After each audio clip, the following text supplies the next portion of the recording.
Assalamualaikum semuanya, selamat datang di channel Beberapa Fighter.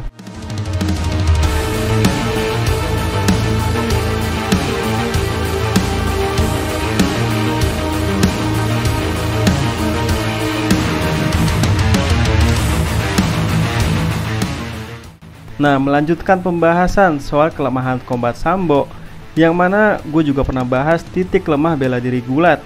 Gue pun juga pernah membahas kenapa bela diri silat sangat sulit tembus UFC. Nah, video pembahasan kali ini adalah titik lemah MMA. Wah, bingung kan? MMA yang begitu sempurna aja punya titik lemah. Yap, gue cuma bahas titik lemah ya, bukan berarti MMA itu lemah. Sama halnya kalau gue bahas titik lemahnya Lionel Messi, bukan berarti Messi itu lemah. Messi itu sangat amat teramat hebat. Mulai dari dribblingnya, power shootnya, akurasinya, kecerdasannya, passingnya, free kicknya, dan masih banyak lagi. Tapi Messi juga punya kelemahan, yaitu soal sundulannya.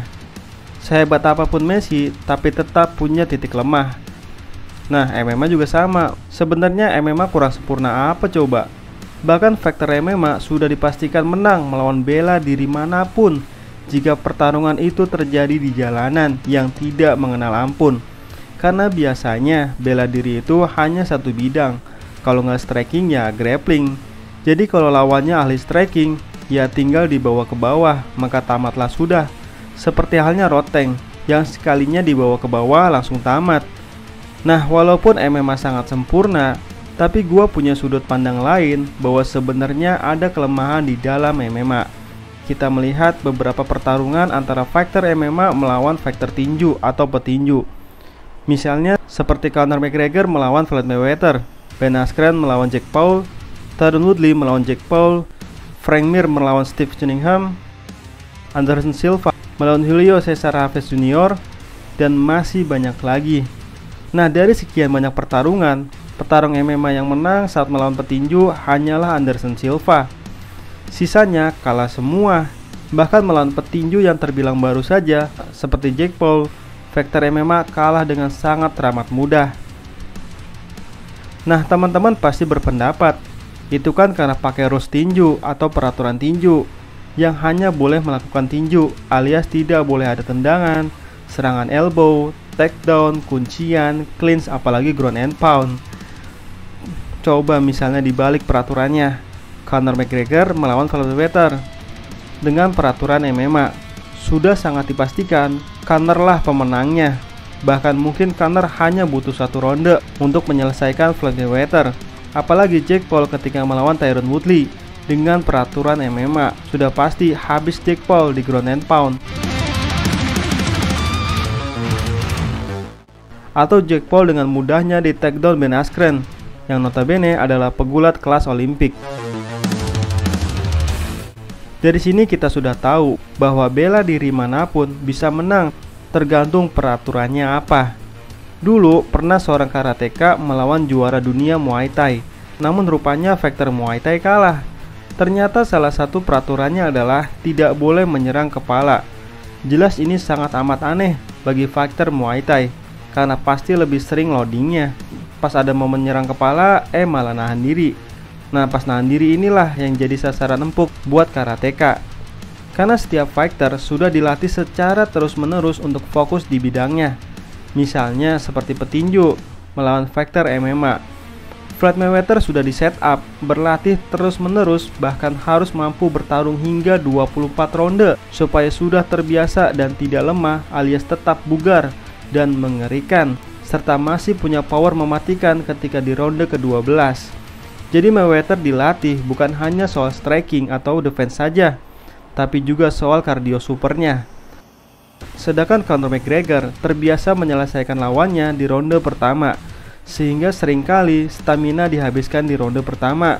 Jadi wajar ketika Conor masuk ke ronde ke-8 sudah mulai tidak seimbang.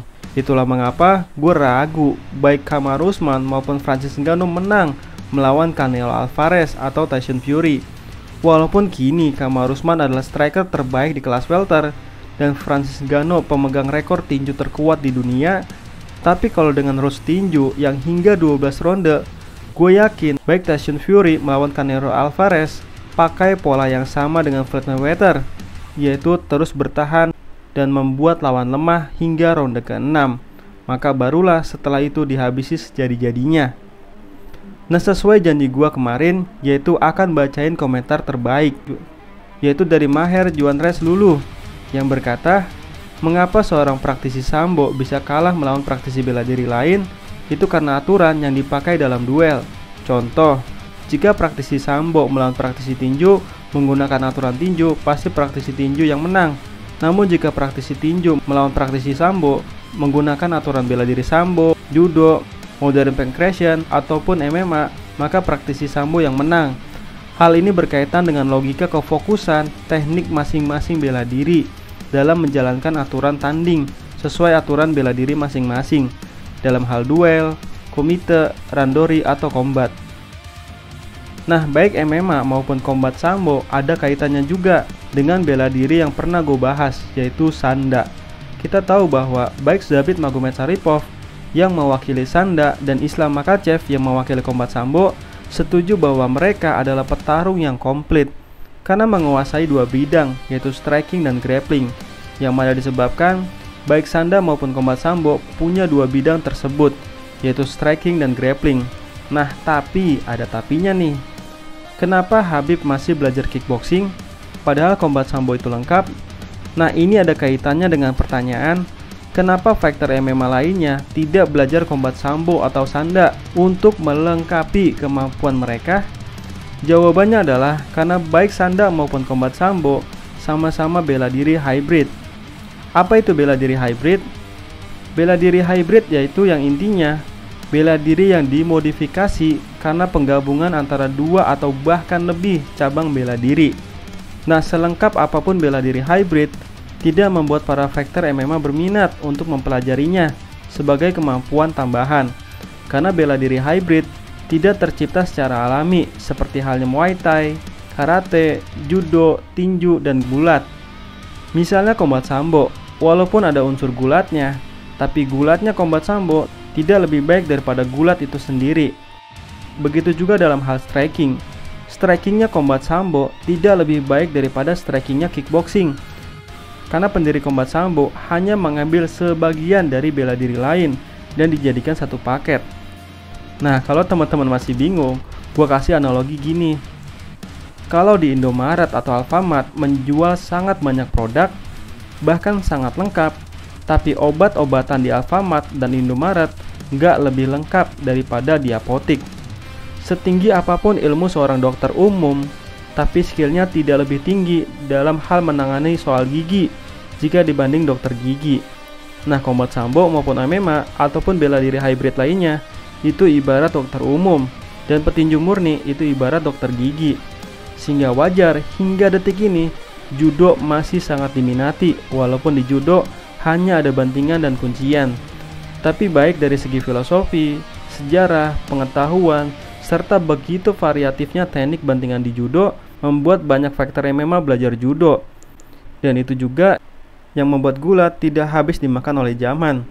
Walaupun terbilang bela diri tertua di dunia, gulat masih menjadi induk soal pertarungan grappling.